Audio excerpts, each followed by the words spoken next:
Ассаляму алейкум. Бүгін Мансурмен тамақтану әдебін үйренеміз.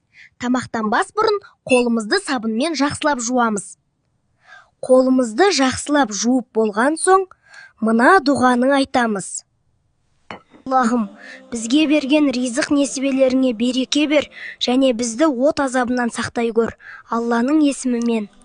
Ал арабша былай айтылады. اللهم بارك لنا فيما رزقتنا وقنا عذاب النار بسم الله.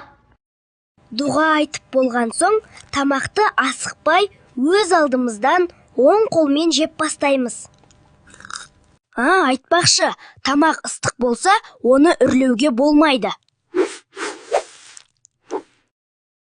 Біз суыту үшін үрлегенде тамаққа аэрозоль бактериялары, ылғал тамшылары, көмірқышқыл газы, ауыз микрофлорасы түседі. Сол үшін балақай тамақты үрлемей суығанын күтуіміз керек.